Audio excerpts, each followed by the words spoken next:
lasted so long. And no recession can stop my confession or silence my song. These are the Oscars, and this is my dream. I am a slumdog, I am a wrestler, I'll rent the arena. I'm Wolverine.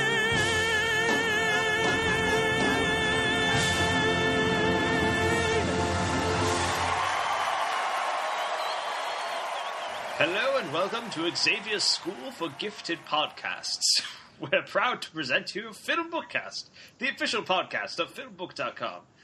Do you like my Patrick Stewart impression? I think that was pretty good. Spot on. I thought he was in the room with me. My name is not Patrick Stewart. My name is Mike Smith, and joining me, as always, is the best there is at what he does. Mike DeCrescia. How you doing today, Mike? Good. I'm excited for my future of being the best at what I do. Yes, but what you do isn't very nice. Whoa. I'm sorry, world. I'm guessing that it's a reference that went over your head. It did. It whooshed, but it's fine. It's a very famous Wolverine quote from the comics. I'm the best there is at what I do, but what I do isn't very nice. Oh, and man. And then he probably says bub at the end. Probably. Most likely. But if you've never listened to FilmBookCast before, first we start with some film news, and then we move on into some discussions where Mike and I each discuss whatever piece of media we've been consuming lately, and then after that, we will move on to our featured review. This week it is the newest film from director James Mangold, the 10th overall film in the X-Men franchise, and supposedly the final one featuring Hugh Jackman in his iconic role as Wolverine, Logan. Are you excited to talk about Logan, Mike? Yeah, I think we're going to have a lot to say about this movie. I think so, too. I saw it a couple days ago, and I've just been thinking about it like nonstop since then. I know you just saw it yesterday, right? Yes, yeah. Yeah, so lot to unpack with Logan, and we're pretty excited to talk about that. But first, we got to get into some film news. Hi, it's time for what? It's time for it's time for film news. Hi, it's time for what? It's time for it's time for film news.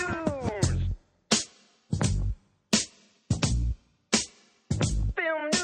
All right, it's time for some film news, and since we just did an episode last week, there's not as much news as we usually have to pour through, which is kind of nice, right? Yeah.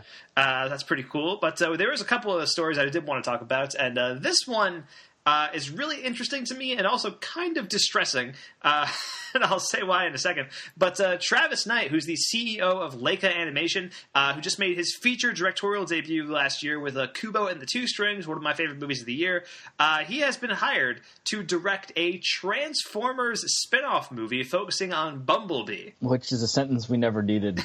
That's not a thing that has to happen. That is a sentence that I never needed, and on the one hand, this might be the only way to get me interested in Transformers. You know, that's actually a really good point. This is a franchise that has been in the stranglehold of Michael Bay for 10 years now. 5 movies across 10 years. Jesus. Yeah, it started in 2007, the first movie. It's 2017 now, and we're still making Michael Bay Transformers movies. Like, we got to be done. Yeah. We got to be away from this. We got to be over this at some point. And this looks like the way that if they're making more Transformers movies, and it seems like they're not going to stop anytime soon. Like hiring somebody like Travis Knight, that piques my interest a little bit. Sure. So on the one hand, it's one of the few things that can get me interested in a Transformers movie. On the other, what does this mean for Leica Animation Studios, Mike? This is confusing. If there's two things that don't ever go together, it's Michael Bay clusterfuck movies and Leica animation, that style of studio. The careful precision of Leica Animation. Yeah. I don't know what these if we get a claymation stop motion heartfelt story about Bumblebee's life and his family, maybe.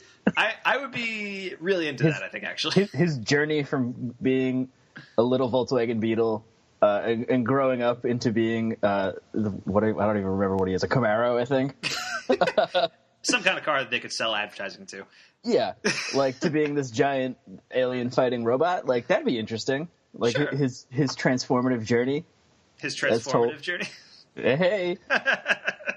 Of course, he'll have a weird animal companion, but this time it's a human because he's a car. It writes itself, Mike. It does. Okay, I see where you're going with that. But I'm more distressed because Leica Animation has been making some of the best movies of the past few years. Like their movies are incredible. I loved Kubo. I love Coraline. I love Paranorman. I like the Box Trolls too. These movies are really, really good. But these movies aren't like big box office hits, Yeah. And so my fear is that Travis Knight signing on to direct a Transformers movie is a sign that maybe Leica is not doing so well. Yeah. They need some money to fund their Leica. Maybe, or else Leica might shut its doors entirely. Like, what if that happens, Mike? I know. Tragic. I hope not. I would be distressed. I would be overwhelmed if that were the case. Yeah. And I hope it's not. I hope it's not the case, because Leica, I think, is the best animation studio working today. And Kubo and the Two Strings, man. Have you seen that yet? No, I haven't gotten around to seeing it yet. You got to watch it, immediately. It's so good. So yeah, hopefully Leica's sticking around. And Travis Knight seems like a very talented guy. I loved Kubo, and that's his only feature directorial credit. But he's been in charge of Leica since the beginning. But he's actually the son of the CEO of Nike. What? Yeah, and so I guess that's how Leica was funded, because he has all that Nike money to throw around. Yeah, so maybe, to do literally whatever he wants. So maybe Leica's not in trouble, and I'm reading way too much into this. But at the same time, I just really hope Leica's okay. Yeah. That's, at the end of the day. The real story here is hopefully Leica's all right. Who cares about the Transformers movie? Yeah, that's the thing. If I have to sacrifice Leica for a Transformers movie, I'm going to be very upset.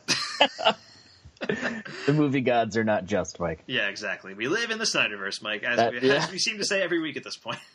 We're going to need to retitle the podcast. I don't think we should do that. I think we're going to get a lot of angry people who are listening in and try and be like, oh, this is a DC fan podcast. And then it turns out it is the exact opposite. Yep. But anyway, let's get off the Travis Knight news. I did want to talk about this. Joe Carnahan, director of films like The Grey and Narc, he was attached to Bad Boys 3, which is currently titled Bad Boys for Life. I got to say, if you're going to call a Bad Boys movie Bad Boys for Life, shouldn't it be the fourth one? You would think. You would think. But the Bad Boys movies have never been known for their intellect. And so... And so Bad Boys for Life is the third one. And Joe Carnahan was attached to be making this movie for a long time, and then recently it got delayed. It was supposed to come out this year, and now it's coming out, or the release date is in 2018 now.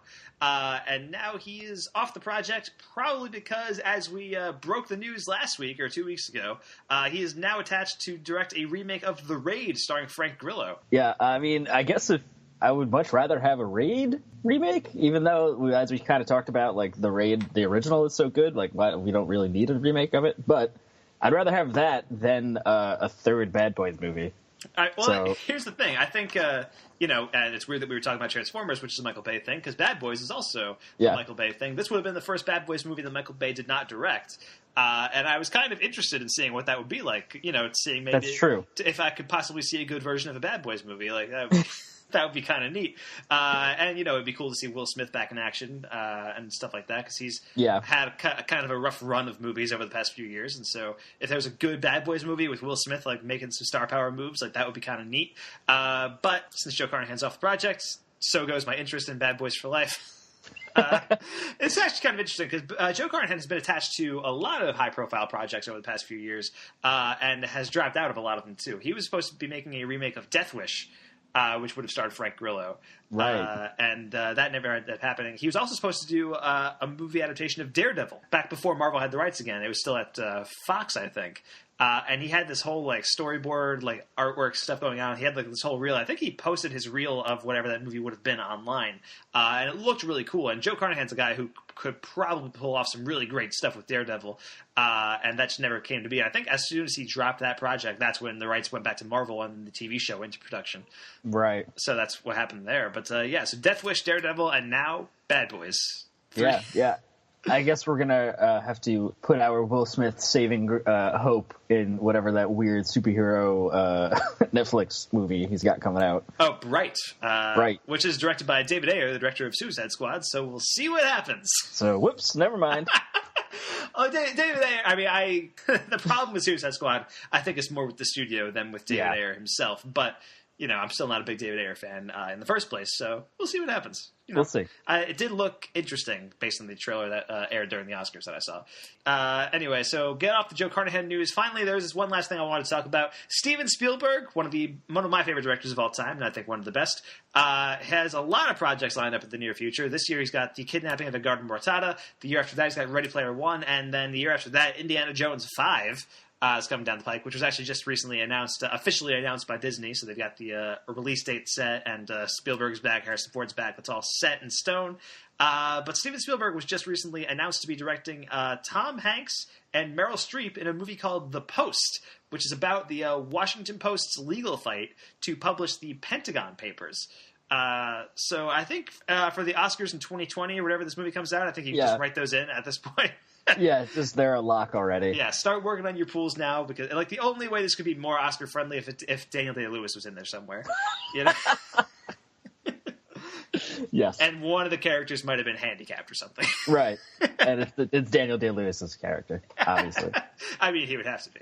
Yeah, but that sounds really cool. I think that's an exciting prospect.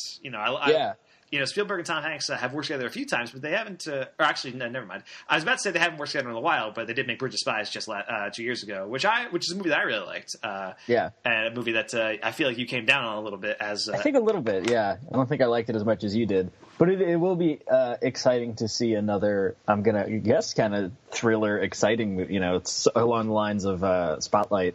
Those kind of investigative journalism. Spotlight or All the President's Men, that kind of stuff. So, I'm excited. That's an interesting genre. I like it, especially if we're going to have Steven Spielberg and Tom Hanks and Meryl Streep. Yeah. 3 great people doing great things all the time. Yeah. All right, so that's film news for today. There really wasn't that much to discuss today, but I figured we'd throw out a couple of things there. Usually there's, since we do this every 2 weeks, there's usually like some big kind of superhero story or some kind of like big blockbuster event. This time, not so much, but there was some interesting stories that I thought deserved attention, and those were those. So Don't worry, Mike. We're still going to talk about Marvel stuff for an hour. That is true. We got a lot of Marvel stuff on the way, but before we get into all that, let's get into our discussion. Watch this. These are my discussions. Just when I thought I said all I could say, my buddy and I talk about movies we see. These are my discussions. There is so much to see, you and me. So we're gonna talk about movies for our discussions. All right, let's get into our discussions on FilmBookCast. Now, normally, Mike, you start off with discussions, but this time I'm going to start off with discussions because one of your movies coincides with the movie that we're talking about today for our featured review. Yeah, we're gonna pretend we know how to segue. So exactly, you can go first, Mike. We're not pretending because we planned this out ahead of time. True, you're right. So we know how to segue. We are official segue officials. We're segwayologists. We are official segue officials. There it is. The OSOs. Anyway, I've got a couple of movies I want to talk about today, as well as a TV show. The first of them is A Cure for Wellness, which is the new movie from director Gore Verbinski. And this is a movie that follows Dane DeHaan as a young man climbing the corporate ladder who finds himself in a creepy mental hospital and begins to uncover the mystery surrounding it. I was kind of excited for this movie. I'm a big Gore Verbinski fan. You know, he's a guy who makes such visually rich movies, and I feel like almost probably about half the time, a lot of times they're not that good, but like he is so I think he has such a distinct vision for what he's doing. I mean, he directed The Ring, he directed the first 3 Pirates of the Caribbean movies, he directed Rango, he directed The Lone Ranger, and now he did A Cure for Wellness. And, you know, with all of those movies, I think they're, like, some of them are legitimately great. Like, I think The Ring and Pirates of the Caribbean, the first one, and Rango are all really good. But you look at the Pirates of the Caribbean 2 and 3 and The Lone Ranger, these are movies that got a lot less critical acclaim than those other ones. But they are movies that I still really like because they have such a visual style to them. And also, like, I think there are set pieces in all of those movies that rival anything else that a studio has come out with in the past, like, 10 years or so. I mean, you know, I think of, like, Pirates of the Caribbean 3 and, like, the insane ship battle in the middle of a hurricane that is going on in that movie. Or I think about the climax of The Lone Ranger and, like, the train sequence that's going on. It's insane. Yeah, there's definitely a lot going on. I love the the water wheel sword fight. I think it's the second. Is it the second Pirates? I'm pretty sure that's the second one. Yeah. Yeah. Yeah. Like that is an insane concept to make that happen. And like the pirate, I am a pretty staunch defender of Pirates of the Caribbean 2 and 3 actually, because they are a lot of fun. You know, I'm not a fan of Pirates 4, which Verbinski did not do, because that movie felt very flat and there wasn't much going on. But Pirates 2 and 3, they're so fucking bonkers, and like the mythology surrounding them is so weird, and like so little of it makes sense. That's the best part, though. I remember watching Pirates 3 in a very crowded theater. And there's the scene where, who is it? Naomi Harris is in that movie as like the witch person. Yes. And in the second movie, she's in it, and she's kind of like this voodoo priestess who is like somebody who can bring back Jack Sparrow from the dead or something. And then in Pirates of the Caribbean 3, she's like some kind of goddess who turns into like this gigantic she-beast, and then explodes or something. Like, and I can't even, like, this is 10 years later, I can't even fathom why that happened. You know? I don't understand it. But, you know, it's like there's so much ballsiness and bonkersness going on with these Verbinski movies that I can't help but admire. And so I was pretty excited for A Cure for Wellness. Like I said, I love Verbinski. And this is likewise a visually rich movie. And it's also totally insane. I can't understand how a studio greenlit this movie. As I was watching it. And I had a lot of fun with it. It does suffer from a lot of these same problems that a lot of Verbinski's movies do. It is way too long. You know, and, you know, you look at the Pirates of the Caribbean movies and the Lone Ranger, even Rango is like 2 hours, which is an animated kids movie. Almost all of his movies clock in at like more than 2.5 hours. This one also clocks in at 2.5 hours. And, you know, this movie takes a lot of its cues from stuff like The Shining, and Shutter Island just seemed like it was a big influence on this movie too, based on what I was watching. There's just so much insane stuff that's happening in this movie, and like it is very slow and it's very methodical, but I was pretty on board with it for most of it. I don't think it's great, but I think it is a really interesting movie that I don't think I'll be rewatching it like I do some of Verbinski's other movies, but it is a really interesting mystery, and it kind of gives you just enough to go on as the movie goes on. And you could make the argument that it doesn't give you enough to go on for most of its runtime, because again, it is 2.5 hours long. And it feels like it. Like, it feels like it's 2.5 hours long. But I did really enjoy it. And like there's so much insane imagery going on in this movie that it really has to be seen to be believed. There is more eels in this movie than I've seen in my entire life. I think I'm good. I'll pass. Yeah, there is some gross shit happening with the eels in this movie, but it is pretty bonkers. And so A Cure for Wellness I wanted to give a shout out to, because I love Gore Verbinski. I think it's a really interesting movie. This bombed at the box office, and I can't imagine why. I mean, that was sarcasm, but it is a really interesting movie that I think people should check out if they like weird cinema. In any case, and then I also wanted to talk about Warcraft, which you talked about a while ago on the show. Yeah. And I just watched recently. This is the video game adaptation directed by Duncan Jones. And this got terrible reviews when it came out.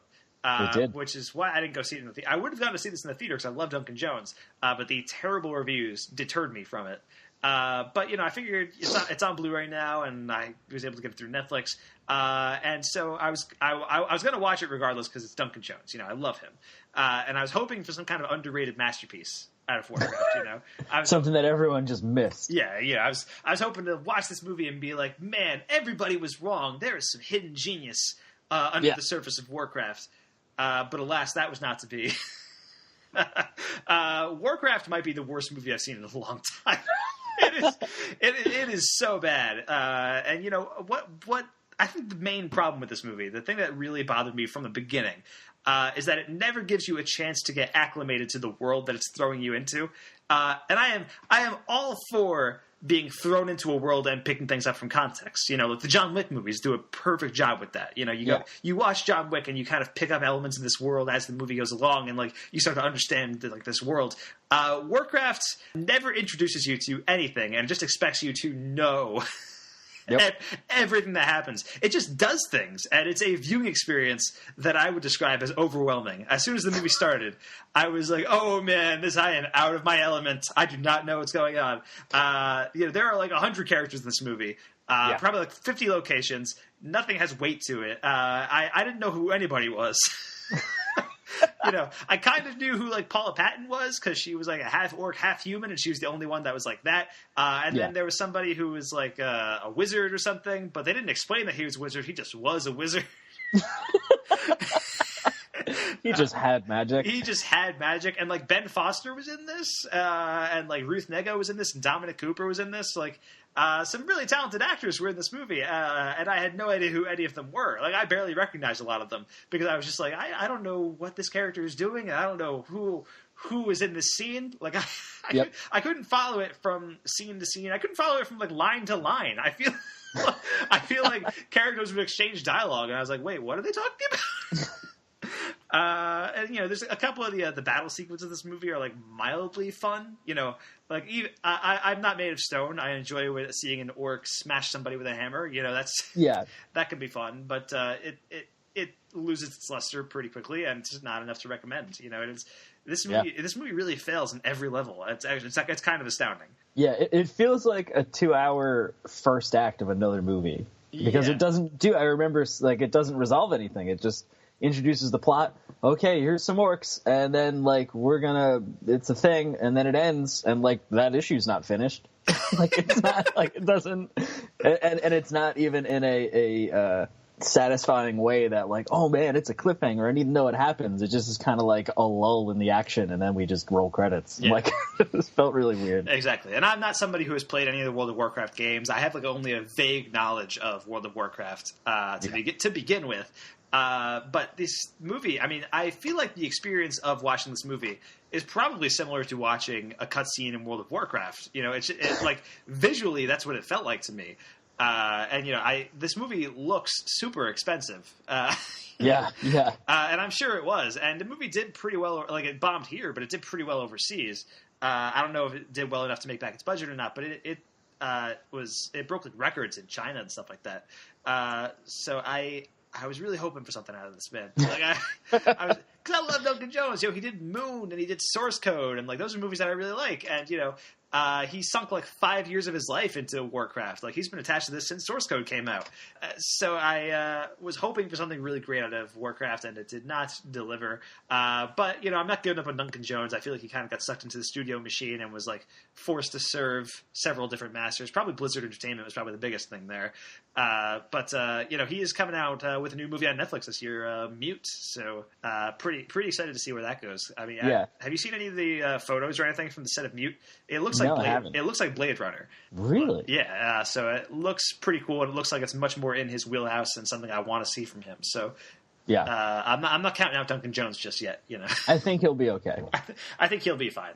And finally, I did want to mention this one last thing. Since we are talking about Logan today, I figured what better time to talk about the new TV series on FX set in the X-Men universe, Legion, which is developed by Noah Hawley of Fargo. Guys, I am in love with Legion. This is like the boldest and most insane adaptation of any superhero property that I have ever seen.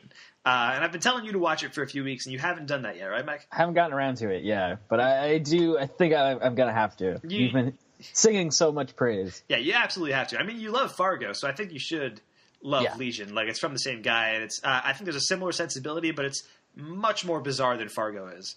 And that right there, I feel like is a bold statement, but that's pretty hard to do. But the aesthetic of this show is somewhere between like Stanley Kubrick, Wes Anderson, and Terry Gilliam. And these are guys who have very different styles, but this show somehow meshes all of them together at once. Dan Stevens is the lead in this show, and he is outstanding. And he was in The Guest, and he was in Downton Abbey. He is.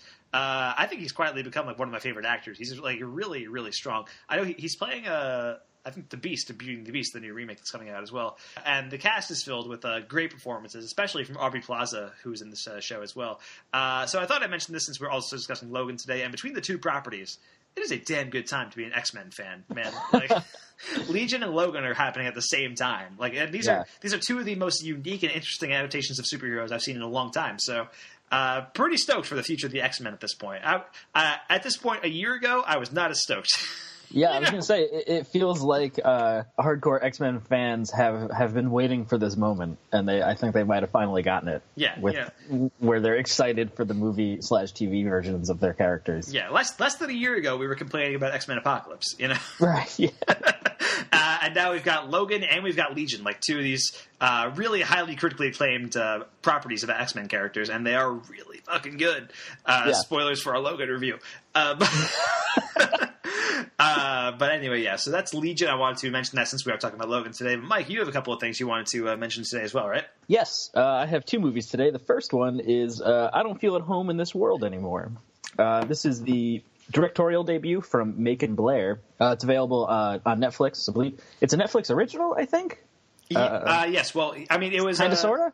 Well, it was picked up by Netflix, so it is. I think it is considered a Netflix original. Like, if you watch the movie, which I did a couple days ago, if you watch the movie, it says, like, a Netflix film at the beginning.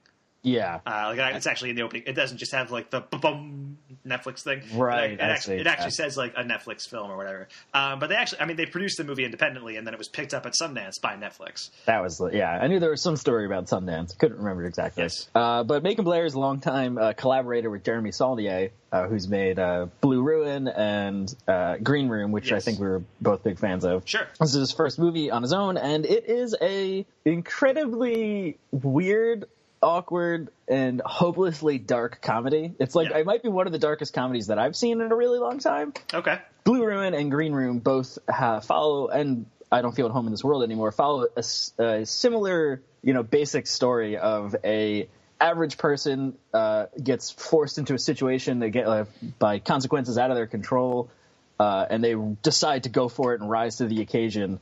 Whereas Green Room and Blue Ruin play that for tragedy and serious drama, this movie manages to make it hilarious. Yes. And it's just interesting to see the same type of story beats. And I don't mean to say that there are the same story each time, right, but the same type of the same story beats played from a different angle. And just whereas someone's arm getting horrifically mangled in Green Room, in this is Monty Python style blood pouring out of someone's neck. Yes. I just thought it's really hilarious. Elijah Wood and Melanie Linsky are my new. We need more buddy cop movies from them forever. Absolutely, yeah, 100%. I mean, Melanie Linsky I've been a fan of for a long time. She's great on like Togetherness and stuff like that. And Elijah Wood I love too. I've been a big fan of his for a long time. He is phenomenal in this movie. I kind of love his recent career of just doing weird shit. Yeah. Like, just doing whatever he wants. Pretty much since Lord of the Rings came out, I feel like he's just had cachet to do whatever the fuck he wants. Yeah, like what? He doesn't need dollars. Like, he just do whatever. He spent 4 years starring on an FX sitcom featuring a talking dog, Like, yeah, exactly. Yeah, it's pretty beautiful. And I am very excited to see the future of Macon Blair, and Jeremy Saulnier, I think, is on my list now. I had talked about after I talked about Green Room, of directors that I want to keep a very close eye on, and I think Macon Blair is on that list now. Yeah, absolutely. And Macon Blair, I mean, he was also the star of Blue Ruin. I don't know if you mentioned that. He was the star of Blue Ruin, and he was the supporting actor in Green Room. Yeah, and he does have a cameo in this as well, which one of my favorite in the first 5 minutes, I think, absolutely hilarious. Yes, just spoils a book, like just one of those guys. Yes, that was really good. But what is insane about this movie? This movie won at Sundance. It won the Grand Jury Prize at Sundance, which is like the highest dramatic honor you can get at Sundance. That's an honor that's gone to Whiplash. Got that. Me and Earl and the Dying Girl got that. The Birth of a Nation won that last year. And so, this is this could have gotten like a huge theatrical release. It could have been maybe qualifying for Oscars and stuff like that. But Netflix picked it up and within 6 weeks put it out on the streaming service, which is insane. That's amazing. So that is incredible for I feel like we talk about this so much. The tide is somewhat turning. I mean, even last week's podcast we were talking about the this year in Netflix original movies, and there are so much stuff coming down the pipe. With stuff from Duncan Jones and Bong Joon-ho and Martin Scorsese's The Irishman will be coming out on Netflix at some point. So it's very exciting for movie fans. So we'll see what happens. I will be interested to see the future of this movie. Like, do you think this is going to result in more people seeing I Don't Feel at Home in This World anymore than they would have had than would have otherwise? I guess. I feel like just as we talked about, it seems like literally every human has Netflix. Exactly. So I do also feel like Netflix hasn't really advertised this movie that much, and No. I can't understand why that is, because they must have paid a decent amount of money to get it from Sundance. yeah. I mean, and if it won the grand jury prize, like how could it not be their biggest touted movie right now? Yeah, because it just came out. Why is it? And this is the thing that we've kind of talked about. I don't know if we've talked about it, but the Netflix algorithm. We each see our own Netflix homepage. No one sees the same thing, so who knows where it's buried for everybody. Even though it should be the top for everybody. I don't know. It's weird. That's true. They should have like some place where they want to spotlight like the new. I mean, they have like a new releases tab and like recently added tab and stuff like that. But like, there should be some. Civil War has been there for 3 months. Like, exactly. Come on. Yeah, there should be some kind of rotating list of like the highlights of Netflix or whatever. Like, there should be some kind of like. I mean, I've said this before. The best interface for any of this kind of stuff is HBO Go, because everything's alphabetical. You can just you can just like scroll through and see things, and like it's much easier to search. Whereas Netflix, it's just kind of like thrown on there, and it's the same with Amazon Prime. Like everything's just kind of thrown on there, and you're kind of left to fend for yourself. Like if you don't know that something is on Netflix, it's very difficult to find something. Yeah, So that's our Netflix rant. Yeah. The second thing I want to discuss is Netflix. No. Now that we're done talking about Netflix, let's talk about Netflix. Actually, I have a point to make about the Snyderverse. No. The second movie I want to discuss is James Mangold's The Wolverine. Okay, yeah. So we're talking about Logan today, and you had not seen The Wolverine. Yes. Yeah. The previously touted best Wolverine movie. Well, out of the two that there were. Were there only two? Yeah, I guess you're right. There was only two. I mean, technically, if you want to get serious about it, almost every X-Men movie is a Wolverine. It's about movie. Logan. It's about Wolverine in some way. Yeah. But like at that point, like the solo Wolverine movies were just the Wolverine and X-Men Origins Wolverine, which was terrible. Right. That's a good point. I guess I forgot about that. But the Wolverine, yeah. So you had not seen the Wolverine. I feel like the Wolverine, it came out in 2013, got some buzz when it came out. It was pretty well received, I think. I really like the Wolverine. I think that movie's really good. But I feel like it kind of got forgotten because Days of Future Past came out a year later, and it erased the events of the Wolverine. Right. It also, I feel like the Wolverine also, at least for me personally, really was hampered by how bad X-Men Origins was, because I was like, I don't care. It's going to be the same, like, it's another bad Wolverine, but, like, I don't want it. Which is unfair on my part. I shouldn't have done that. Fair, yeah. Yeah, but so what did you think of The Wolverine, Mike? What was your overall takeaway there? I actually really liked it. I watched the extended... I don't remember what it's called. They have some stupid name for it. Unleashed, whatever. It's the R-rated cut. The Unleashed cut. Yeah, I have actually not seen that one. I've only seen the theatrical PG-13 cut. But I know the R-rated cut is closer to something like Logan, or at least in terms of violence. Not necessarily in tone, but in terms of violence, definitely. Yeah, and there's a couple. There's specifically one scene that I was like, oh, that's the R-rated. I got it. Okay. Because otherwise, it's still kind of the Wolverine plunges his 6 razor-sharp knives into somebody's chest, and they fall bloodlessly to the floor.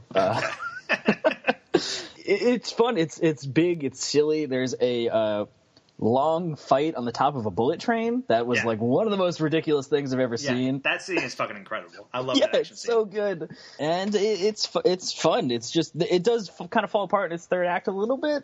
There's this big scene where the samurai, what are they called? The sentinels. There's like a samurai sentinel. It's like a big robot samurai. Yeah, I do remember that. Yeah, and it's fun. That was cool, just especially considering it had sentinels in Days of Future Past. Like it was kind of a weird or interesting tie-in or continuity thing to see how that progressed. But it does have some weird body horror thing, which kind of Logan always sort of has as a character, because literally what happened to him? Yes, that's true. They made his skeleton metal. So there's the scene at the end where they cut the claws off and they're like drilling into his bones. Oh yeah. But it ends in a very, very, like, it literally ends on an interesting note where now he's back to bone claws, which goes away at the end. Yeah, they never explained how he got the metal claws again. Right. Yeah, so that was a thing I wrote down while I was watching it. I couldn't remember. I haven't seen Days of Future Past in a while. And I was like, by the beginning of that movie, does he have metal claws again? I couldn't. He does. Yep. He does. Classic X-Men movies. Yes, yeah. The continuity of these movies is all fucked up. Nothing makes sense. And I think Logan actually makes that aspect of the series worse, but it's okay because Logan's so good. Yeah. Oh, yeah. Okay. We don't want to jump into Logan stuff now, I guess. I mean, that's kind of it's a fun, interesting take. I think putting Wolverine in Japan away from all of the other X-Men is really fun. The supporting cast, I can't remember the character's name. Oh no. It's been a few years since I've seen it, but the samurai girl that is like also following Logan around. Yeah, the one who's trying to present him with the samurai sword. Yes.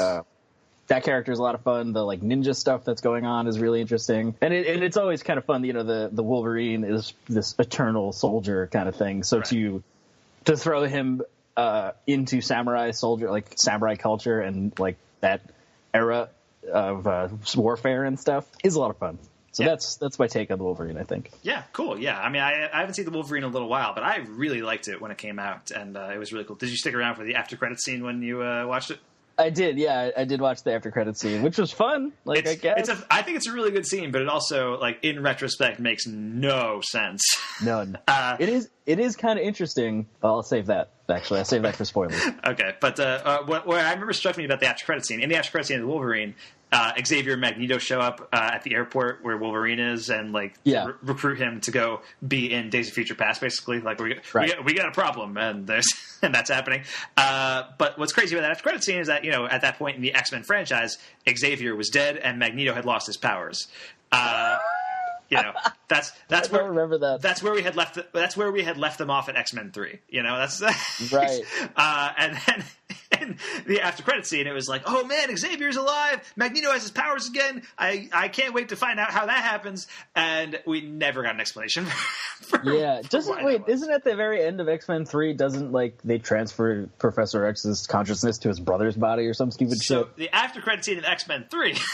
Tell me, Mike. Educate us. Is that? Yeah, it's it shows Moira McTaggart, although it's a different Moira than Rose Byrne's character in the prequels. It's supposed to be Moira, even though she's basically the same age as Rose Byrne and it's present day, whatever. And she's taking care of some kind of patient or something, and you hear a voice woke up. By the way, we had never seen Moira at any point in any of these movies before this post-credit scene. And this person wakes up and he says, Moira? And she looks back like, Xavier? And, and that was it. So, and nobody really knew what that meant. And Brett Ratner had to do on his commentary for the movie, on the DVD, he explained that whole scene and was like, well, what that means, that guy is actually Xavier's twin brother. And Xavier has taken over his consciousness because the guy was brain dead or something. And it's how are we supposed to get that from what you're talking about? From these 20 seconds. And so supposedly that guy was Xavier's twin brother. But at the same time, the guy didn't really look like Patrick Stewart or anything. He didn't look like Xavier, so it's not Xavier's twin brother that shows up in that scene. It's Patrick Stewart. Yeah, and I do remember it being super confusing. I mean, I don't remember that part of it. So, but Magneto says to Wolverine that we need help. Something that can wipe out our entire kind's existence is brewing, which is the Sentinels, I think. Yeah. But that happened in the 70s, when the Wolverine takes place. Because Days of Future Past happens, there's the future in Days of Future Past where the Sentinels are attacking and stuff. Right. So I think that's what he's talking about. But yeah, no, you're right, because that stuff happened in the 70s, and also Days of Future Past, the future part of that takes place 10 years after the Wolverine. Yeah. So you're timey-wimey, wibbly-wobbly, pretty much. Timey-wimey, wibbly-wobbly is basically the thesis of the X-Men movies at this point. Yeah. But anyway, enough ragging on the continuity of the X-Men movies, because ultimately that doesn't matter. Because it doesn't matter at all. Because that's kind of something that I admire about the X-Men movies almost, is that they just give zero crap about the continuity between movies and just all right, just make a movie. We'll figure out where it fits in the continuity later.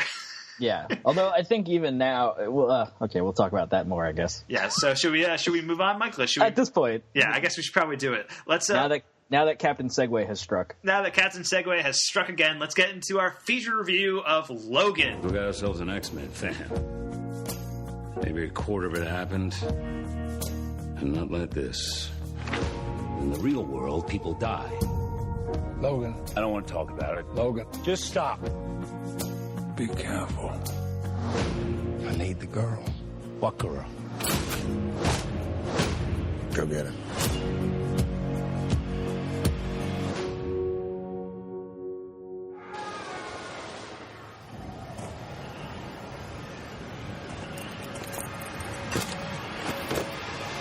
No.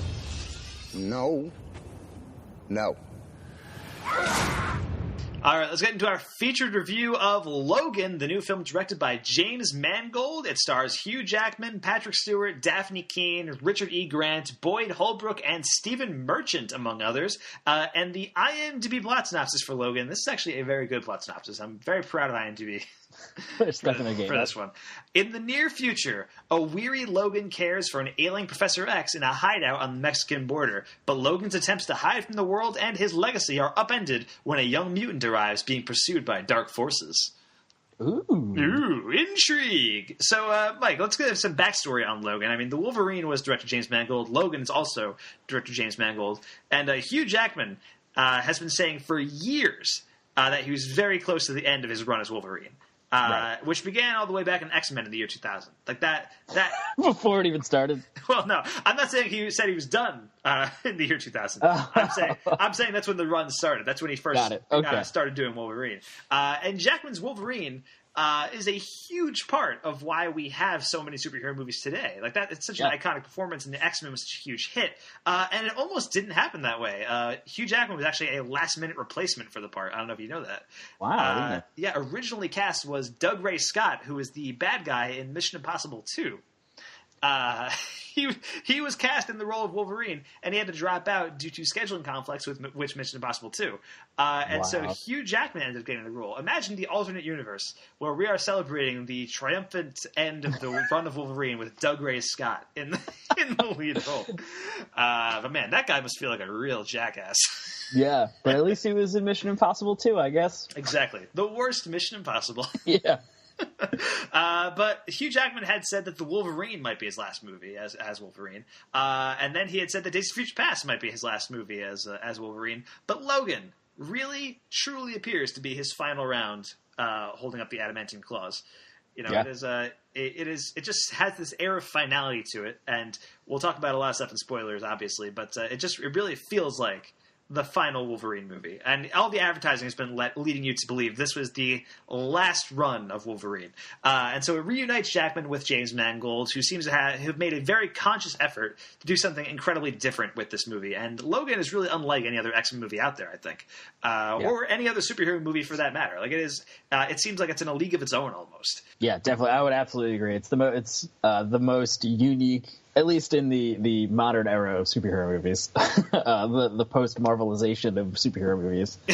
Yeah, because that's the thing with the Marvel Cinematic Universe. Like, I love a lot of those movies, but they all feel like they're from the Marvel Cinematic Universe. Like, they all kind of have the same kind of tone and the same kind of feeling going on. Like, visually, they're all pretty similar and all that kind of stuff. And the X-Men movies, are generally speaking like big superhero epics. And the DC movies are all the Snyderverse stuff. I would say the closest analog to Logan is probably The Dark Knight, which exists in its current form because Christopher Nolan was given total creative control. And its influences are much more in line with his film influences than with comic book stuff. That's a movie that is very much in love with the movie Heat by Michael Mann.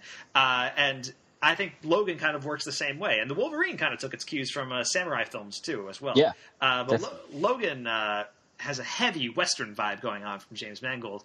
James Mangold was also the director of 310 to Yuma, the 2007 remake. Oh, shit. I did not know that. Yeah, so I think that makes a lot of sense. It's all coming back around. Yeah. But there is a heavy vibe of Clint Eastwood's Unforgiven going on. In this movie, with the reluctant protagonist, an icon in his time, but way past his expiration date, going on one final mission out of necessity rather than by choice. But enough about whatever movie, because there's a lot.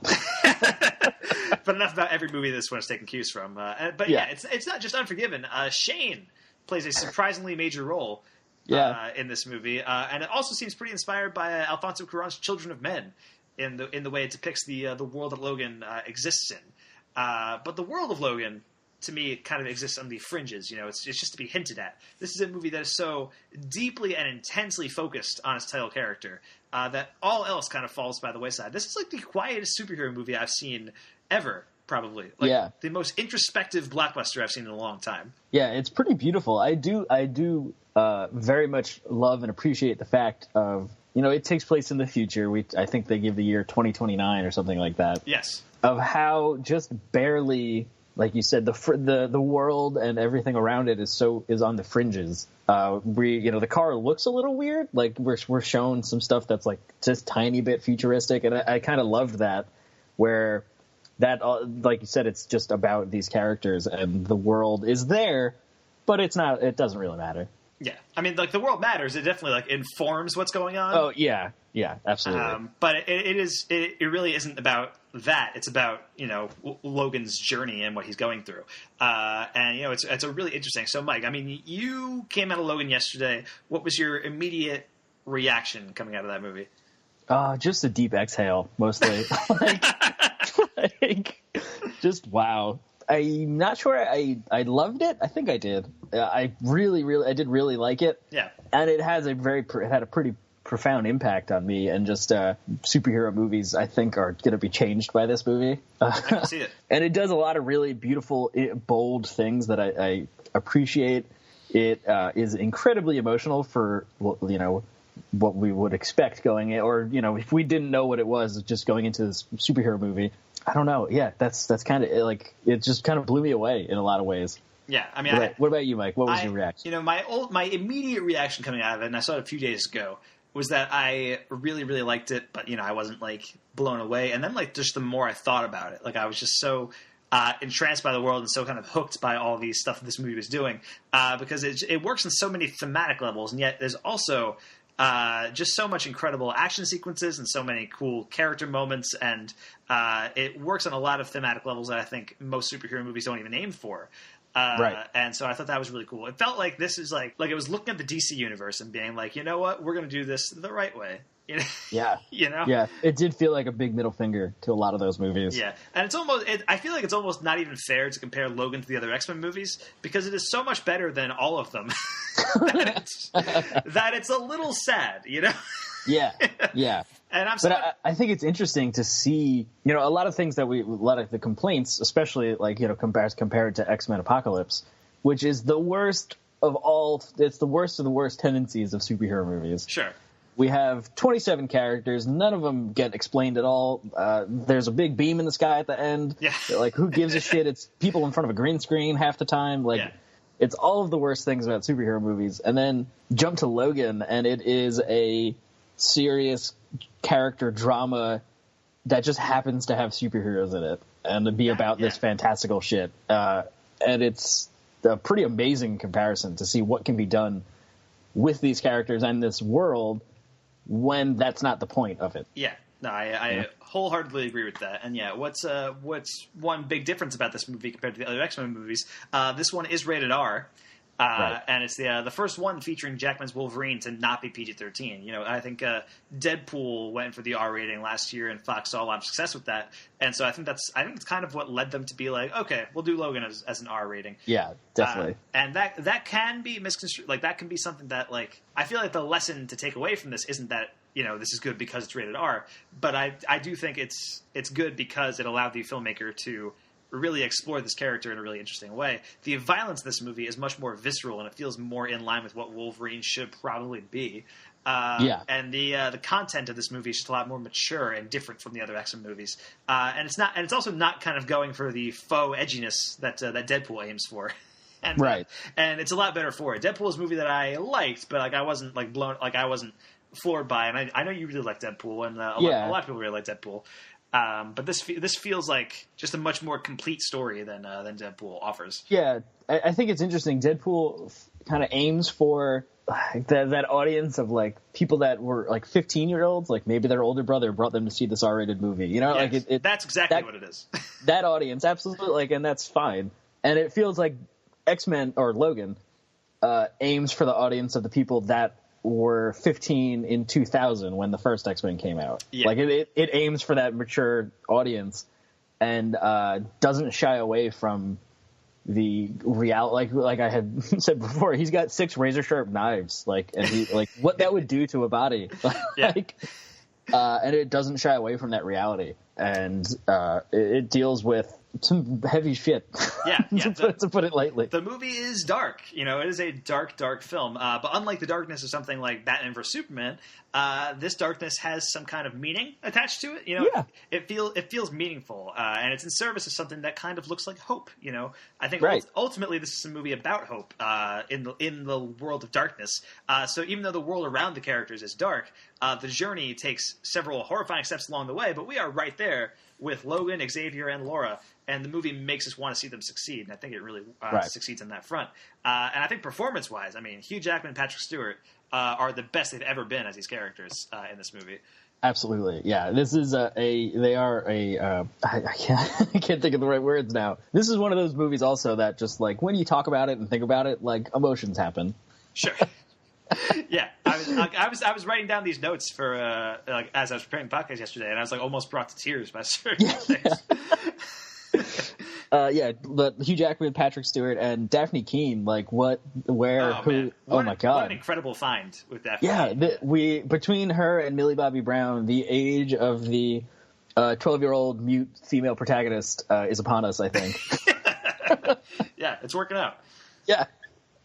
But yeah, especially Patrick Stewart, I think, is doing some phenomenal work in this movie too. But really, I think part of it is that they're really giving it their all these actors. But also, this the material they're given is so much better than they're usually given with these characters. Yeah, they get to do some real character shit. Yeah, it's just amazing. Yeah, and Stephen Merchant also is phenomenal. Yeah, Stephen Merchant under layers of makeup as Caliban, who apparently Caliban was also in X-Men Apocalypse. I do not remember. He was. You do? Yeah. I do remember that, yeah. Really? Okay. I had to look it up, what he was doing in that movie. I guess he was Psylocke's bodyguard or something, or... Yeah, well, he's kind of, if I remember correctly, he's kind of this, black market mutant, guy who runs this place where mutants hang out. That's when Apocalypse, comes in and is hey, be my, horseman or whatever. And he's I need people. And he gives her a bathing suit, right? Yeah, pretty much. But yeah, so I don't think he was played by Stephen Merchant in that movie, though. It was somebody else. No, it's somebody else. Okay, yeah. So Stephen Merchant plays Caliban in this movie, and he really makes an impression. I think he's great in this movie, too. Yeah. So that's pretty cool. Also, Boyd Holbrook is an incredible villain in this movie as Donald Pierce, the blonde one. I think he's so much fun. I think he really sinks his teeth into this pulpy dialogue that he's given, and it's really great. Richard E. Grant as Xander Rice, I think, makes less of an impression. He's the other villain of this movie. And in truth, I barely registered him as a character until very, very close to the end of the movie. I was oh, yeah, that guy. And then, until he becomes Dr. Exposition at the very end. Yeah, exactly. Which is fine. It's fine. It's a very small thing. But it almost seems inconsequential when there's so much thematic weight to the proceedings here. But the action sequences in this movie are incredible, man. They're so good. And it's not just the added violence. That's part of it. But yeah. But I think there's so much creativity on display, and they're exciting in a way that was missing from, say, X-Men Apocalypse. Right. I don't mean to keep ragging on X-Men Apocalypse, but but it's the worst one. It's not the worst one. Origins is the worst one. Okay, that's fair. Origins is bad. Origins is real bad. Apocalypse is mediocre. That's the thing. I feel like for all the X-Men movies, I'm somebody who likes the franchise in a general sense. And in a general sort of way. I do enjoy the X-Men movies. I really enjoy them. Origins is the only one I would call flat out outright bad. And Apocalypse, I would say, is mediocre. And then from there, I would say they're all okay to good. Right. I would say the only ones that come close to great, or that I would say are good, or are legitimate great, are the Wolverine and X-Men First Class. And Logan outclasses them entirely, I think. The Wolverine is probably the closest to this, obviously, because it's James Mangold, it's Hugh Jackman, solo Wolverine movie. It feels the closest, tonally speaking. But even then, Logan just, I think, outclasses it in almost every way. I do have just a thought that I listened to the /FilmCast, and Jeff Kanata expressed this thought, and I happen to agree with it after seeing the film, where the added violence it adds weight and is worth it, for this R rating. But Jeff Kanata mentions that it does the added violence within 30 seconds of the movie starting, so that when it happens again and again and again and again, it kind of loses its punch, if that makes sense, by the end. I don't know about that. I feel like, we'll talk about a lot of that stuff in spoilers, but I feel like there was enough going on at the end. Like, there was a lot of catharsis going on towards the end of this movie. Absolutely. I think at least the way I took it took it to mean that the added violence, I guess, does add weight to, Wolverine as a character, that has been his life for however, I don't even know how old Wolverine is. Several hundred years. Several hundreds of years. I remember in Origins, I think it was like in the 16 or 1700s when he was a little kid. So right, it's a few hundred years. Yeah, I do remember that was one of the one cool thing Origins did is that montage of him dying in every war. 100%. That is like the only good thing. The first 10 minutes of Origins are actually dope. Like they are, they are a lot of fun because there's that montage, and then there's like that whole scene where the Weapon X team, including Ryan Reynolds as Deadpool, is like infiltrating this base or something, and like Ryan Reynolds like slices a bullet in half with his sword. Right. And it's a lot of fun. And then the rest of the movie is garbage. It's terrible. But that, the added weight of hundreds of years of him killing and having that violence as part of him, it works. It's interesting. But I felt like the shock value that this movie was the R-rated. We get to see the R-rated Wolverine violence, and that it just happens in the first 30 seconds, and then we see it again and again and again. Yeah, I don't necessarily think it's going for shock value, though. Like, I feel like... that might not be the right word. Like, I feel like the R rating and the ultra violence and stuff like that, again, it is a violent movie, but it's a different kind of violence than, say, like Deadpool, which I think is going for shock value a lot of the time. It feels like... it's going for a more like broken down and beaten Wolverine. Like there's violence for sure, and towards the end it gets especially violent.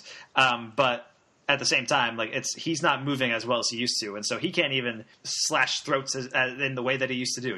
Like and like I do know what you mean. Yeah. There's like one detail that happens throughout the movie where like one of his claws doesn't come out all the way.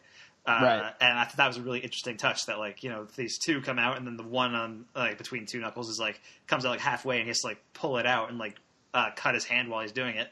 I feel like it's not so much for shock value for these violent scenes as it is just like to show the realism of this kind of moment. But yeah, I did want to say that the R rating, like the very first word of this movie is the F word. And for a good, I think, 5 minutes or so, the only word Wolverine says is "fuck." That's the thing, and that bugged me more. That like that lost its luster more than the violence for me. I feel like, because that was like I get it, and I feel like the swearing in this movie is generally pretty well done. Like it informs the dialogue of this movie in a way. Like they're in bad situations, and like it's interesting to hear Xavier like spout out an F word and stuff like that. Like that's good stuff. But like the first like 6 sentences in this movie all contain like an F word, and it almost feels like, oh, we're rated R now, we can do this, and it's like it just felt like a little much. It did definitely. I definitely felt like that. I feel like it goes away. It feels like it happened. They front loaded a lot of that. I think. Yeah, I agree. Like we can do this. Yeah, boop. I'm making finger guns for people who can't see, which is everyone except for Mike. I enjoyed them though. Thanks, Mike.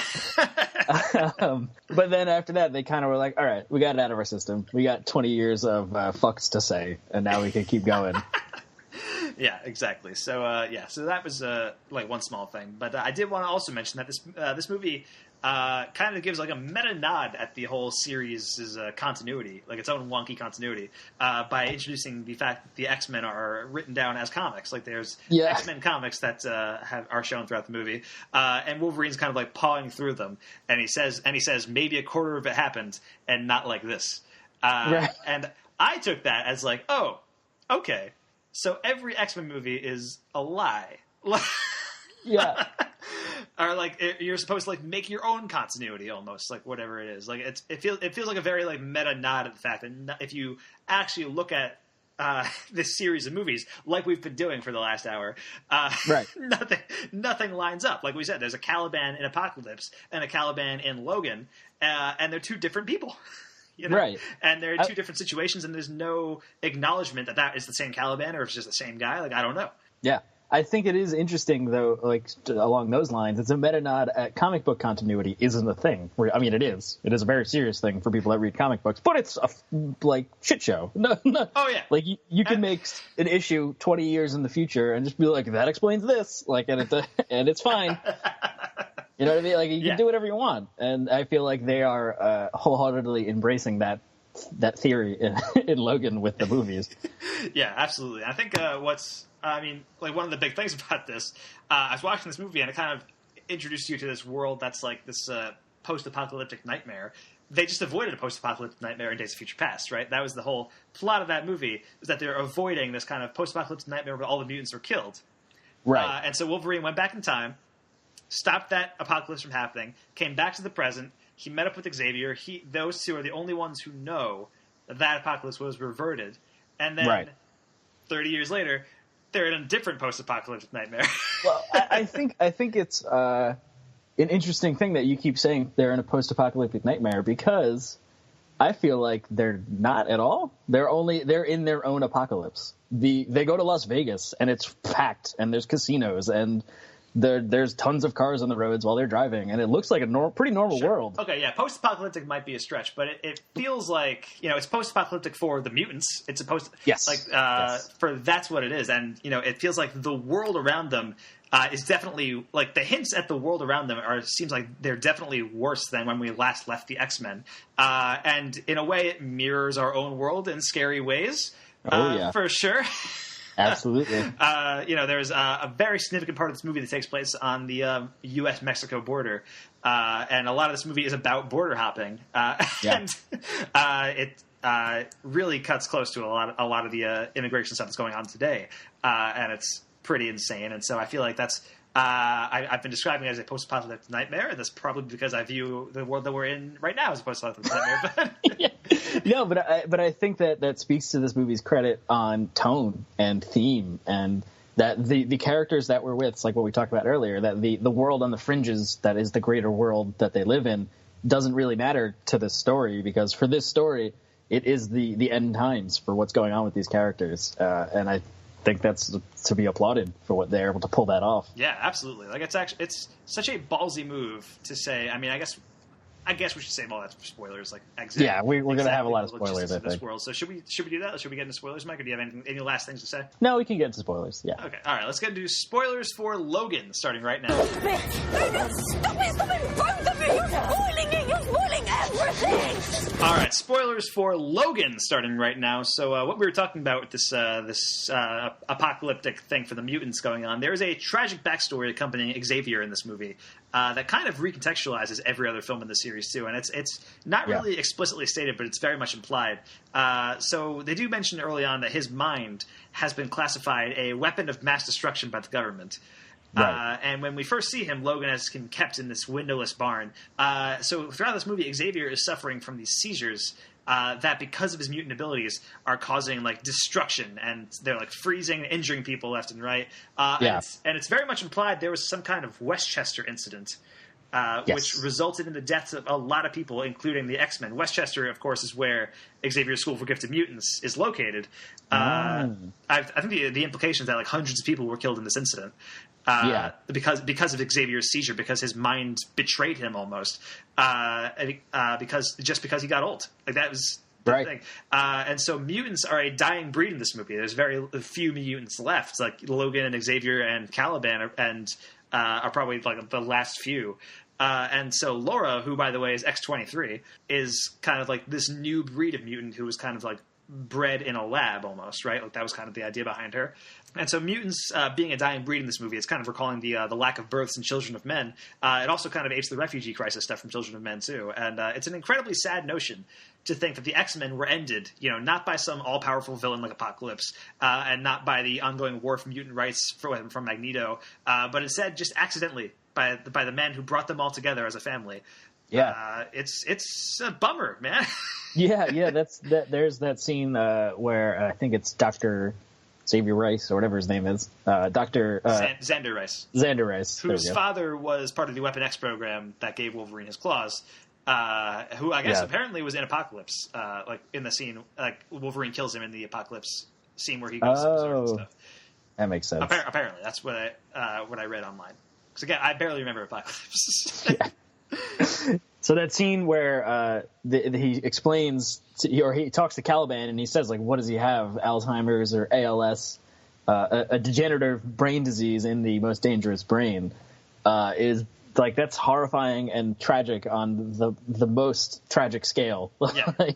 And we see that as depicted in the film when the scene when X-24 attacks the farmhouse. Charles Xavier says he remembers what happened in Westchester, and what Logan has spent the whole movie hiding from him, or the last however year I think they talk about at some point, hiding from him, comes back in his final moments, and it's like the most tragic thing of all time. Absolutely, yeah. It's horrifying. Yeah, I mean, I think it is what it kind of was what makes the film's break at its midpoint, in which Logan, Xavier, and Laura are eating at the farmhouse with the family, which they helped on the side of the road. It makes it really powerful because there's this sense of dread throughout the scene where they're just eating dinner, because I feel like just from them being there, we know this family is going to suffer. Just from their association with this trio. But it's also a place where Logan and Xavier feel like a part of something again. You know, it's a really interesting part for them. And Hugh Jackman, we should mention, plays a dual role in this movie, because in addition to Logan, he takes on the role of X-24, which is Wolverine's perfect clone. And he's essentially what the Weapon X program was designed to make him, this merciless killing machine. And Wolverine has always kind of been that, but he's also he's struggled with that and the human side of him for his entire life, or since the Weapon X treatment. I will say that the scene in which they fight each other the first time at the farmhouse, there was one shot where it was a far shot where you just see the two of them fighting each other, and it really reminded me of the scene in Army of Darkness where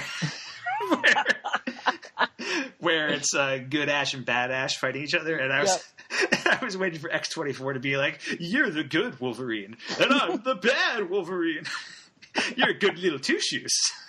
But even much to that that trope, and specifically talking about Westerns, Logan is in a white tank top and X-24 is in a black tank top. Yes, he is. And it's perfect. Yeah, it's James Mangold was actually talking about that. That was really? an explicit thing that he did, yeah.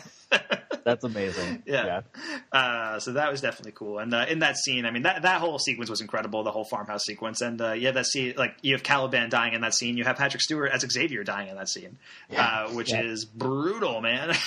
It's also, I think, while they're at eating dinner, the first time we see Laura smile and laugh, which makes it just all the worse, for everything that happens after that. Yeah, that's very true. But the death of Xavier, I think, is such a powerful moment, not only because it is the death of an iconic character who, we had already seen die once in X-Men 3 and came back with no explanation. Sure. But whatever.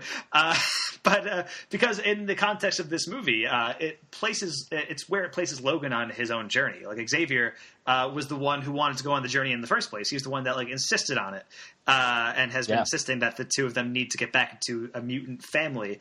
And now Logan has come to the point where he realizes he needs this too. Now that Xavier is gone, Logan has to come to that place himself, and that he cares for Laura after closing himself off from the world for so long. His only goal at the beginning of this movie is to get a boat so that he and Xavier can live out the rest of their days in peace away from the world. And so this is a movie where this is a moment where he has to immerse himself back into the world to save a person that he's grown to care about over the course of this movie. Which I thought was really powerful and really interesting. And I should mention Laura. We mentioned Laura is X-23, who's one of your favorite comic book characters, right? You're a big fan of X-23. Yeah, I came back and I read the first issue of All New Wolverine that I have. Yeah. That first scene where she reveals her claws. Oh my God! I can't. Holy shit, man! And also, and I had seen that in the trailers and stuff. I knew it was coming, but it's still so cool. It's just such a badass scene. She has, she's in the house eating a bowl of cereal, and these guys come in, and you hear, and then you come back to the outside of the house, and you just hear the struggle going on. And she comes out with a guy's head in her arms, rolls it over to Boyd Holbrook, and then she drops her backpack, and the claws start coming out, and then the snips happen. Yeah, Boyd Holbrook has the best reaction to that too, where he's just no. No. It's great. And then she starts just annihilating people, and then she has fucking foot claws. Yes. That when I read the first issue of All New Wolverine, which is Laura Kinney is taking over Wolverine in the comic book continuity. Right.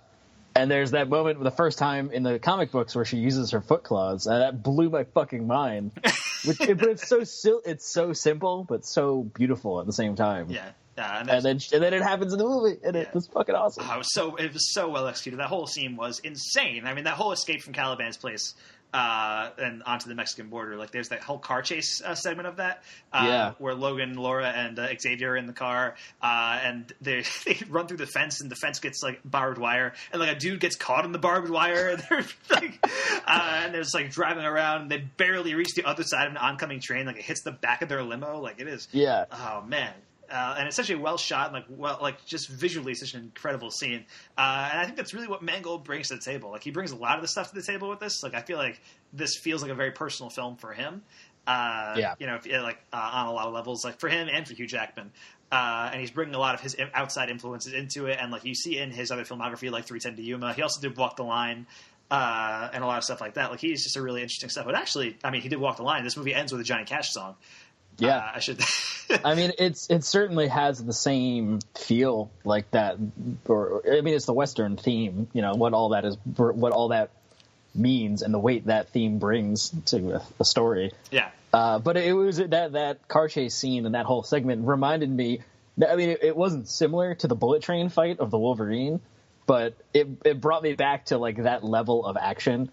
Even though in the Wolverine and that scene specifically, it's a much more silly comic book. Fight like on the top of a bullet train. I think these two movies, The Wolverine and Logan, are going to be really interesting to watch back to back, which I guess you just did.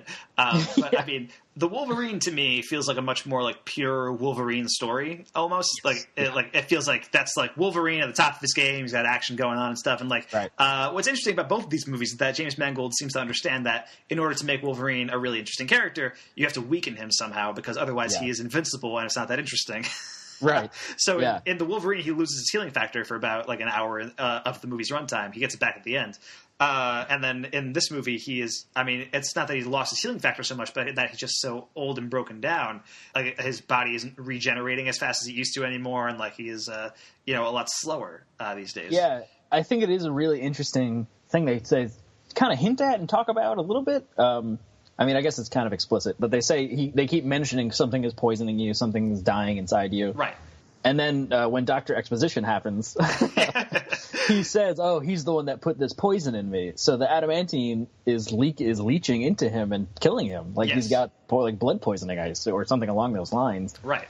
Which is a really interesting. His whole sense of being is literally killing him. Yeah, slowly. Pretty much. It's tragic. Yeah, absolutely. And what I do think is really cool about this movie, it plays with a lot of the iconic imagery and references from throughout the movie series, but it leaves them very vague. Like you can watch this movie, completely cold, like you not knowing anything about the X-Men. I think you can pretty much get it. Yeah. But I think it has a lot more weight if you have been watching at least a couple of the X-Men movies over the past 17 years. Like if you watched X-Men back in 2000. And then just watch Logan in 2017. That would actually be a really interesting way to do it. Like if you just saw those two movies. What I was going to say, like there's stuff throughout the movie that references other stuff in the X-Men movies, but like if you hadn't seen any of them, they're not going to take away from your enjoyment of the movie. There's stuff like you see the dog tags and the adamantium bullet from Origins. You see the samurai sword from the Wolverine is hanging on his room. There's a line in the movie where Xavier and Logan are talking about the end of the first X-Men movie, and they say the Statue of Liberty was a long time ago, which could be read as a reference to X-Men, or it could be read as commentary on the state of the world in the real life, maybe. Yeah. But so I did read an interesting thing though that means Days of Future Past didn't happen, because if Days of Future Past happened, none of that other stuff happened. So like, well, that's the thing. I mean, I think like what the way Days of Future Past worked, we don't know what did and didn't happen. I will say it is incredibly unlikely that the Wolverine happened, because the entire reason the Wolverine happened is because Jean Grey died, and that movie is like Wolverine out. On his own because he's like mourning the death of Jean Grey, and at the end of Days of Future Past, Jean Grey's alive again. So why would he go out and do the Wolverine? You know? Well, I mean, I guess it just happened differently then. I guess so, because he still has the sword. Exactly, like he says, maybe a quarter of this happened, and not like this. Yeah, but I was going to say, speaking to that experience though of having not seen the other X-Men movies, I saw Logan with my parents. And oh, really? Yeah, and I don't really know. I mean, they probably had seen the first three ones, probably because I wanted to go and I made them go with me back then.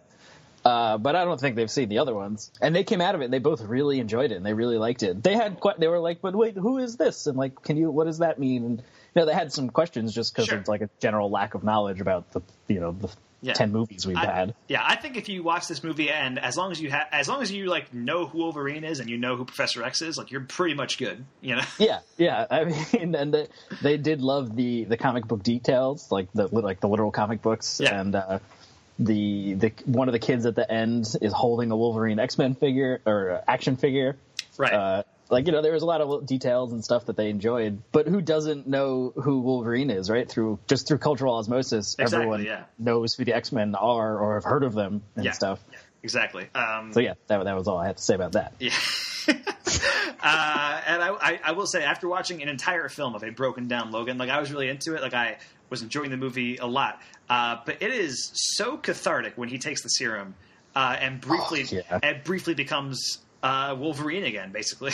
You know, there's a part where they shave his beard to make it look more like his beard from the original movie, and it just looks like I was like, there's the Wolverine I know. Like I was so happy about that, and he becomes Wolverine again, goes into like berserker rage mode to save Laura and the other kid mutants, and even though like at that point. I went into this movie expecting that Wolverine would probably die at the end. Like I felt like that in my gut. Like I just kind of knew it. But at that point, it's like inevitable when he takes most of the serum, because there's like even a thing on the bottle that says like don't take all of it at once.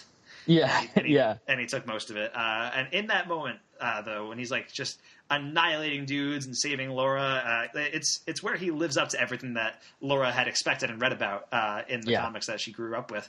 And I think that's really cool. It's where like the legend becomes the legend almost. Like there's so many things in this movie where people like know who Wolverine is. Like even Boyd Holbrook's character, when he first introduced himself, he's like, Wolverine, I'm a big fan. Like I heard you were in town and all that kind of stuff. And so there's like this aura around him that like people talk about him like he's folklore almost. Right. There's comic books about him. Like exactly. You know, when Laura meets him, I think she's initially disappointed. Like again, she's mute, so but like through body language, you can tell like she doesn't really want to be there, and like she's angry at him, he's angry at her, and all that kind of stuff. But in that moment, he like becomes the legend that she needed him to be right before his death. That scene. There's something that just happens when superheroes team up, like in Age of Ultron, where we see Thor hitting Captain America's shield, and the sound wave kills all the guys in Sokovia, and like all this awesome shit. Right. And that scene when Wolverine or Logan and Laura fight together, and they're both in their berserker rage,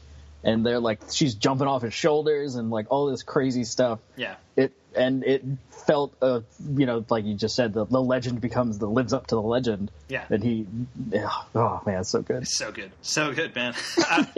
And then there's the whole fight, like boss battle number 2 with X-24 comes around. X-24 comes out, like Wolverine and him fight for a while, and at this point, Wolverine's berserker rage is wearing off. The serum that he took is like it was only good for a short time, and now he's like about to die. Like he is like like he is getting brutally beaten. But Laura is able to kill X-24 with Wolverine's adamantium bullet. Set that up in the first act, paid it off in the third.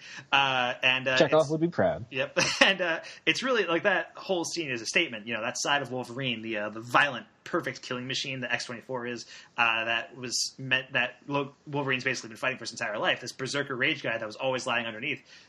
With X-24's death, it feels like that's officially gone from Wolverine. And in his last moments, he knows something that's somewhat like peace, and hope for the next generation. And I found that to be really interesting. And then that's, of course, followed up with the funeral scene in which the mutant kids bury Logan. Laura recites the speech from Shane, which she had watched earlier in the movie with Patrick Stewart. And I thought that was a really interesting scene because, you never get to just watch superheroes, like, kicking around watching movies. Yeah. And so I thought it was really interesting that, like, Xavier was so taken with Shane. Like, that's something that really left an impression on him when he saw it when he was, I guess, a young kid. And so it's really interesting that like that stayed with him for his entire life. He's supposed to be 90 in this movie, and so I thought that was really cool. And it obviously left an impression on Laura as well. And so she gives the speech from Shane, which is about people being like, I don't have the exact words from it right now, but it's about people who the toll killing takes on people and all that kind of stuff. Yeah. It's I don't know about you, but super trying not to get emotional right now just thinking about the scene. But something along the lines of that a man is what he is and can't break the mold, and killing is just a brand. Like it's really what Wolverine is, and like you said, that symbolism of killing X-24 kind of proves that sentiment wrong. Like what Shane is saying at the end of that, in that speech. Yeah. That a man is what he is, and he has to do what he's got to do, kind of thing. Sure. But it's that funeral scene. So then they walk away after Laura gives this little eulogy, and she stops and comes back and turns the cross into an X on his grave, and man. like manly tears were shed, like outrageous. So like, yeah, beautiful. It's beautiful. Oh man, it was just so good, man. Yeah, it was that was incredible. That was just the lighting of that scene and like the mood that creates and like everything is just so perfect. It's man, like yeah. I gotta say, like the more we talk about it, the more I really feel like this is like one of the best superhero movies ever. But like for real, I think it might be. Yeah, like it definitely is. It is pretty insane how good Logan is, and I've made fun of Fox so much, over the course of the past several years of my life. Like they all like just the way they've handled the X-Men franchise. Like it always seems like a joke almost. Like the way they handled Fantastic Four, like they totally screwed that up. But I have to give them credit for just letting James Mangold and Hugh Jackman do their thing with Logan and really allowing it to allow Hugh Jackman to ride off into the sunset, doing something really special with this movie. I do hope that the success of Logan and Deadpool, which it's a totally different type of thing, but it did kind of allow Logan to be what it is. That's it. I hope that the success of Logan allows them to realize that this may be the formula, quote unquote, to follow going forward. I'm kind of over their failed attempts at making interesting big budget like I said, the 27 character team up X-Men movies. Yeah. Like just give us small solo or duo with, I mean, I guess it kind of follows the Marvel thing then, like, here's 4 or 5 solo movies and then 1 team up movie and then 4 or 5 solo movie and then sure. But I think this being able to exist on its own, like tangentially related to the larger X-Men universe, but being able to do its own thing, having complete creative control, it seems at least. Yeah. And just doing small scale stories, I think it's the future for X-Men, hopefully. Yeah. Because if they go back to doing, which I think their slate is to go back to doing the other things, they might not work out so well. Yeah, I mean, we'll see what happens. I do think, I guess next is Deadpool 2, probably. I think they're doing New Mutants next too, also, which is. But I want these New Mutants, and that sucks that it's not going to be them. Yeah, I mean, New Mutants though could be interesting. I do want more character centric stuff. I think that's a really interesting route for these to take. But the X-Men to me are about this group and this family. It is the team. It is the team, and so New Mutants. Seems like it would be a whole new team. Like it wouldn't be any of the characters that we've seen in other movies, and so it's almost like a fresh start. Because you wouldn't have to deal with Cyclops and Storm and Jean Grey and all these characters that we've seen so many times before. It could be something new and interesting. They've also talked about a sequel, like another X-Men 4 set in the 90s. Which a Gambit movie in theory. Gambit starring Channing Tatum, which we'll see if that ever happens. That's gone through like 2 or 3 directors at this point. Right now, Deadpool 2 seems like Deadpool 2 and New Mutants seem like the only certainties right now. And Deadpool 2 will probably lead to an X-Force movie too at some point. What really upsets me about Logan is that they finally got it right just in time for the last one. Just for the final one. Just for the final one. And I would have watched like 5 movies of Logan and Laura. Yeah, and that's the thing. Like at the end of X-Men Apocalypse, it kind of teases the stinger at the end of that. Kind of teases the X-23 connection in the main universe. If I remember correctly, it was like a hint at Mr. Sinister or something. Mr. Right? Sinister, and he's related to the company. I remember looking it up that X-23 is related to Mr. Sinister in some comic book continuity fashion. I remember that happening, that post-credit scene, and Bryan Singer was saying it's supposed to be related to Logan. And then as this movie's coming out, people saw the movie and were like, so how did that post-credit scene line up with Logan? And James Mangold was like, it didn't. It doesn't matter. It doesn't matter. Don't worry about it. Also, it's a big deal that there's no post-credit scene in this. There is no post-credit scene. A lot of people are I mean, I stayed through the end of the credits anyway, just because like we were just sitting there like talking with my friends and stuff about the movie, and like I knew there was no post credit scene about like into this, and I didn't expect there to be after this movie ended. Right. But a lot of there were people in my theater who stayed and were like visibly pissed that there was no post credit scene. Yeah. But it does have a pre-movie scene. I guess we should mention that since we might as well throw that out there. There was a Deadpool short before this movie, which was phenomenal. It was very solid. I enjoyed it. You know, it's basically just one joke, but it's a joke that's done very well. Yeah, like it's great. There's all the little Easter eggs and stuff that I loved in it. Yeah. Did you watch the version that went online? By any chance? Yes, with the Stan Lee. Yeah, I was surprised that version, like they didn't add the Stan Lee cameo in. Wasn't in the theatrical, but it was I enjoyed the bit though. It was funny, and like you know, it has the Superman theme playing over the phone booth bit, and like I'm a sucker for the Superman theme, so like I was enjoying it. I was just for sure. They also, I think if I remember correctly, Patrick Stewart has said that he would only play Professor X again if it was in Deadpool. I think he said that, and he also said apparently he was on James Corden's show, and it happened to be a show with Dan Stevens from Legion. Okay. And the thing is, on Legion, I mean, they haven't explicitly said this in the show, but in the comics, Dan Stevens' character on Legion is Xavier's son. And so Dan Stevens on James Corden's show asked Patrick Stewart if he would be on Legion, and he said yes. So who knows? So who knows? I mean, I doubt Dan Stevens has the power to hire him for Legion. But then again, Patrick Stewart is on American Dad, so like he'd probably do it, like just for the lulz. Yeah, so we will see what happens, because I mean he could do it, because I mean Deadpool and Legion both take in present day, and Logan is in 2029, so like he wouldn't die for a long time, and he wouldn't kill all the X-Men for a while. Yeah. That would be in the back of my mind, like, oh man, all these people are going to die. They're all going to die. Thanks to you. Yeah.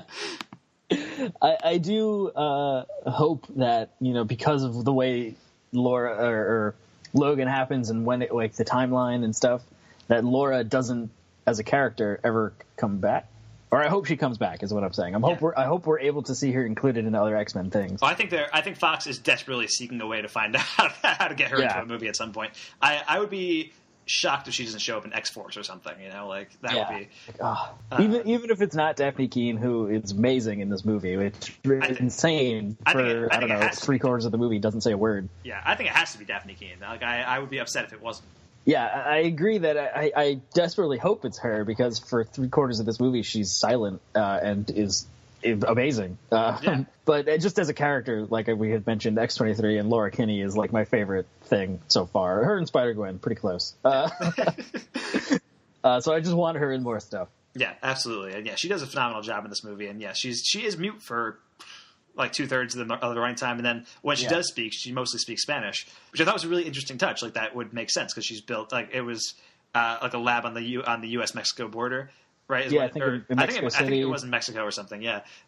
So it would make sense, and so I thought that was a really interesting touch, and like it, just the way the kids interacted and stuff was really cool.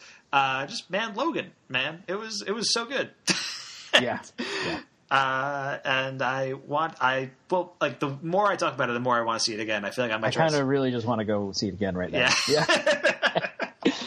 Yeah, just to experience it more. I feel like this seems like a very special kind of superhero movie that we don't get that often. And like I am excited for the other superhero movies coming out this year. You know, Marvel has 3 movies out this year, and all of them. Did you see Thor cut his hair? It's a big deal, Mike. I did not. But for real though, like Chris Hemsworth cut his hair, or like Thor? No, like the character Thor has short hair now. Really? In Thor Ragnarok, apparently. Yeah. I did not know that, but that is. It's on the cover of Entertainment Weekly. Oh, I think it came out today.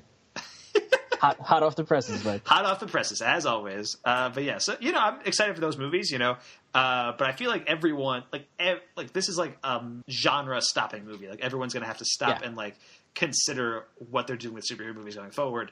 And Marvel has been doing a great job. I love their stuff, and like they can absolutely keep doing their zany kind of like enjoyable, like fun movies to be watching. And you know, DC can still do their darker, grimmer universe or whatever. And we'll keep making fun of it. We'll keep making fun of it, sure. unless they start turning out good. Unless it's good, yeah. Which I don't trust them to do, but, we'll see.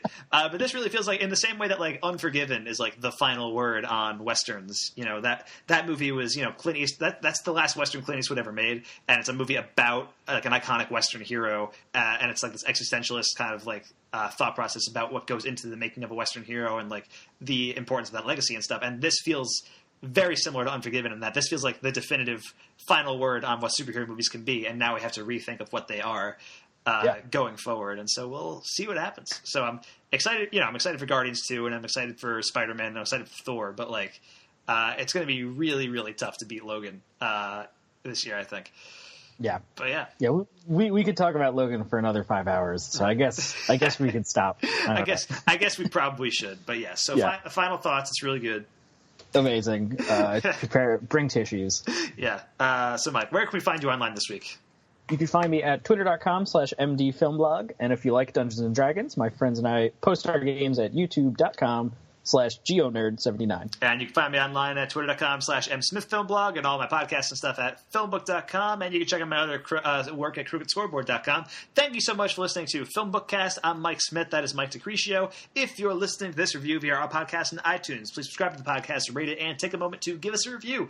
Any and all feedback, compliments, topic discussions, and even hate mail can be sent directly to podcast@filmbook.com. Please list the podcast you are emailing about in the title of your email, because we produce just so many different ones, hard to keep track. We would love to hear from you. Join us in 2 weeks, in which we are ready to go ape for Kong Skull Island. I'm pretty excited about Kong too, Mike. Yeah. I think I've been hearing some good stuff about it. Yeah, I'm hearing it's a lot of fun. It's very heavily influenced by Apocalypse Now, it seems, which is a strange choice for a Kong movie.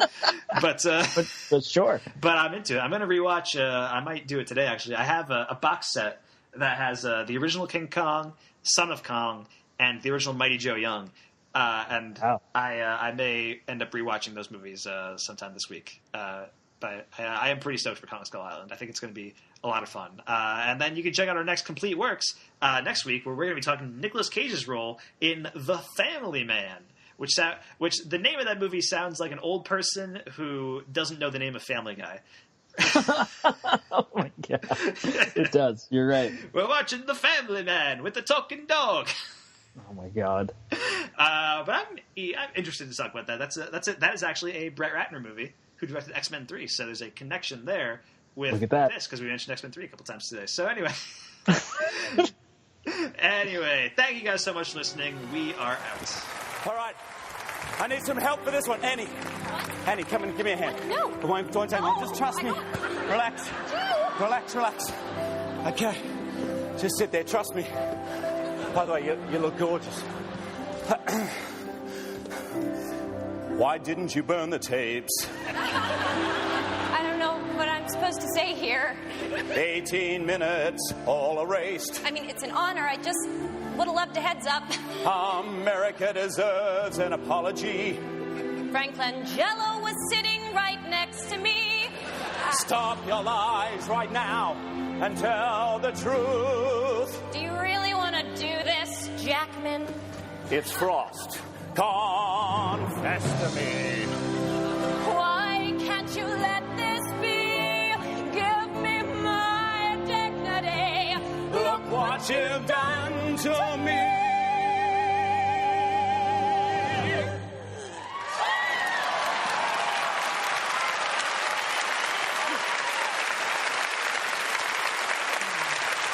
You're a worthy adversary.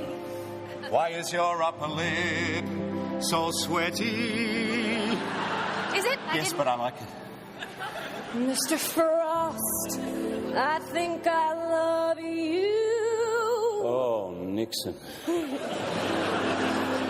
You know I love you too. Anne Hathaway. Thank you, Anne.